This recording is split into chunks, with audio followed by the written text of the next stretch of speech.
mes amis, aujourd'hui j'aimerais vous faire une petite vidéo par rapport à l'angoisse qui peut arriver, par rapport à tout ce que l'on peut vivre. On peut avoir un événement qui va survenir et qui va venir perturber nos émotions, nous perturber dans notre ensemble. Ça peut être un accident survenu à un proche, ça peut être une contrariété assez importante, ça peut être un décès, mais ça peut être aussi une mauvaise nouvelle qu'on a dans la boîte aux lettres ou peu importe.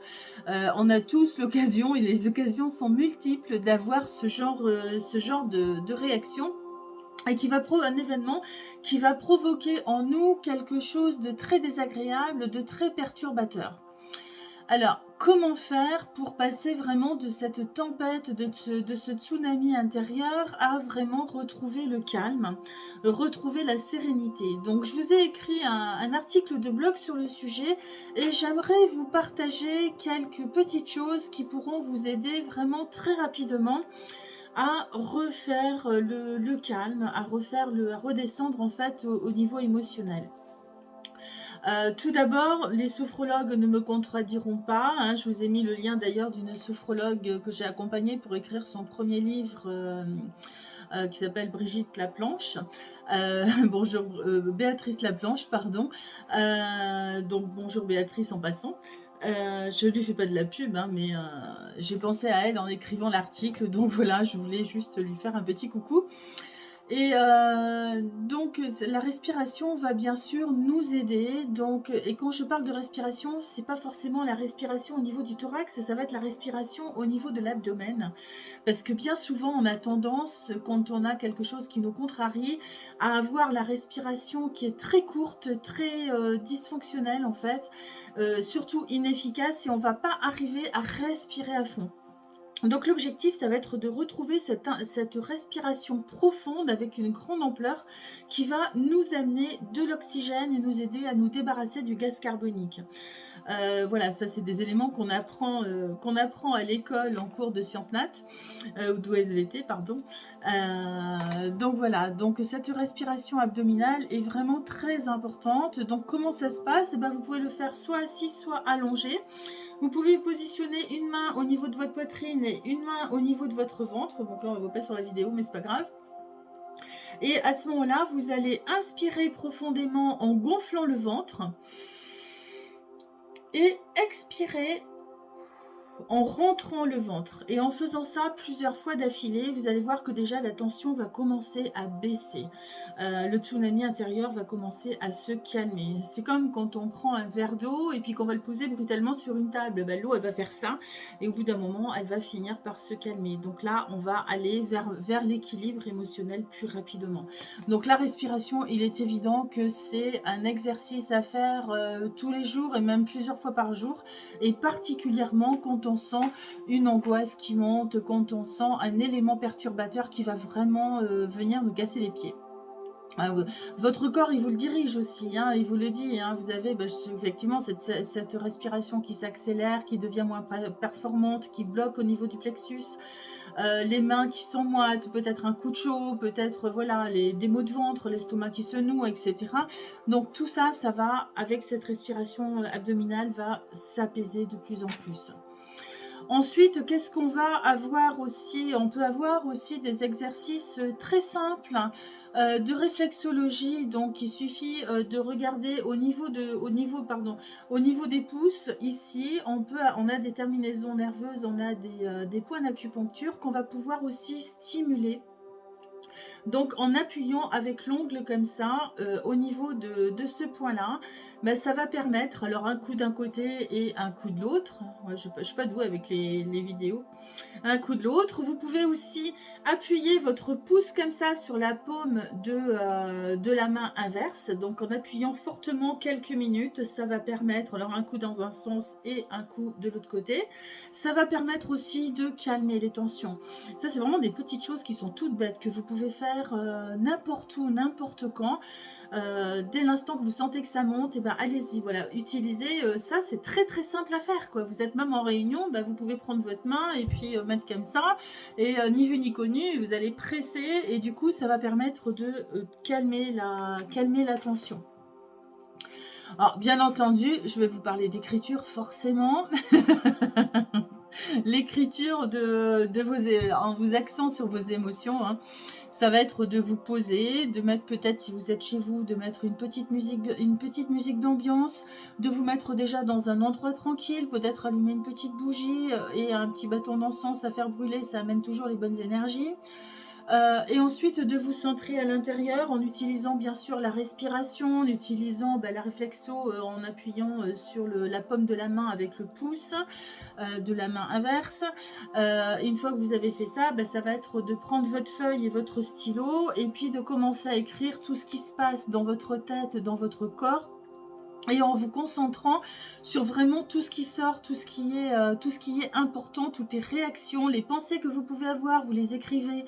Mais attention, sans analyser. Là, c'est pas Groseille là-haut qui va dicter les écrits, c'est vraiment le cœur. Il faut aller vraiment en introspection à la rencontre de son cœur, de son âme, et voir qu'est-ce qui le perturbe. On va interroger en fait son enfant intérieur, et en interrogeant son enfant intérieur, il va nous dire, lui, exactement ce qu'il ressent, qu'est-ce qui se passe, et c'est ça que vous allez noter. Et une fois que vous laissez vraiment aller le stylo, vous levez pas la tête, vous levez pas le stylo, parce que sinon Groseille là-haut, elle va repointer le bout de son nez, et elle va aller dans l'analyse. Et c'est surtout ce qu'il faut éviter.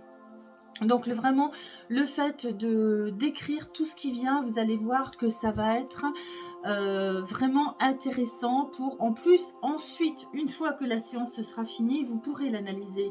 Mais dans votre exercice d'écriture, ça va vraiment être de sortir ce qui a besoin de l'être. Ce qui a besoin d'être mis en lumière. Vous voyez un peu la différence entre les deux. Donc ça, c'est un exercice qui est hyper intéressant, hyper puissant et qui permet d'enlever les événements toxiques d'ici et maintenant. Après, vous pouvez utiliser aussi les fleurs de Bach. Les fleurs de Bach et les huiles essentielles. Donc, c'est aussi une aide précieuse. Donc, dans les fleurs de Bach, vous avez le Rescue, hein, qui est le 39e élixir floral qui a été créé par le docteur Bach, hein, qui a utilisé justement les fleurs et en lien avec les émotions de l'être humain. Donc le rescue, c'est vrai que c'est intéressant d'en avoir toujours avec soi, parce que quand on a un élément perturbateur, quelques gouttes de rescue sous la langue, et ça peut nous aider à passer le cap aussi.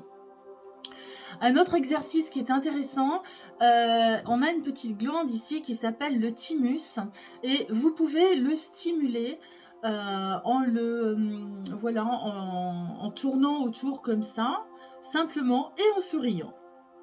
Et là, rien que le fait de faire ça, c'est pareil, vous pouvez le faire en réunion si jamais ça va pas. Et bien ça va vous aider aussi à retrouver le calme. Vous voyez, c'est vraiment des petites choses très très simples, mais qui sont hyper stimulantes et qui vont permettre à votre cerveau limbique, de retrouver son calme, de retrouver la détente et de vraiment apaiser les choses, particulièrement quand vous en avez besoin. Qu'est-ce que je peux vous proposer d'autre? Je peux vous proposer aussi l'EFT. Alors l'EFT, ça va être la stimulation de points d'acupuncture en prononçant des phrases plutôt positives, en partant de l'émotion qui vont nous perturber. Donc là, je vous laisse regarder, j'ai fait d'autres vidéos sur le sujet. Il y a d'autres thérapeutes qui vont utiliser l'EFT. Vous pouvez retrouver les techniques aussi dans mon deuxième livre, Écrire pour se libérer... se libérer, oui, mais comment? Comme j'ai plusieurs trucs, j'ai fini par mélanger les crayons, sans jeu de mots. Et donc, oui, Se libérer, oui, mais comment? Donc, il y a le deuxième livre dans lequel j'ai consacré un chapitre entier sur l'EFT, qui est la méthode de Gary Gregg, qui consiste à stimuler donc des points d'acupuncture en prononçant des choses et en partant des émotions qui sont remontées à la surface. Voilà, de façon à apaiser et à retrouver la détente et l'équilibre au niveau émotionnel. Voilà, après vous avez aussi des petits massages, hein, des petits massages qui peuvent être sympas, en maxant le plexus solaire aussi, avec une petite composition là que je vous donne. Je vous ai mis tout ça dans l'article de blog que j'ai écrit. Dilué dans de l'huile végétale d'amande douce, vous allez pouvoir mettre une goutte d'huile essentielle de basilic tropical, une goutte de marjolaine à coquille qui va permettre de rééquilibrer le cerveau, et une goutte de ylang ylang qui va permettre aussi de calmer les émotions. Voilà, et avec ce petit mélange-là, vous pouvez masser au niveau du plexus solaire. Donc c'est aussi des petites choses que vous pouvez faire facilement. Voilà, j'espère que cette vidéo vous a apporté des solutions concrètes et va vous aider lorsque vous aurez une perturbation émotionnelle dans les jours à venir ou pour travailler sur une qui est en cours, hein, par exemple. Si vous avez aimé cette vidéo, je vous invite à la liker, à la commenter et à la partager de façon à m'aider à aider un maximum de personnes.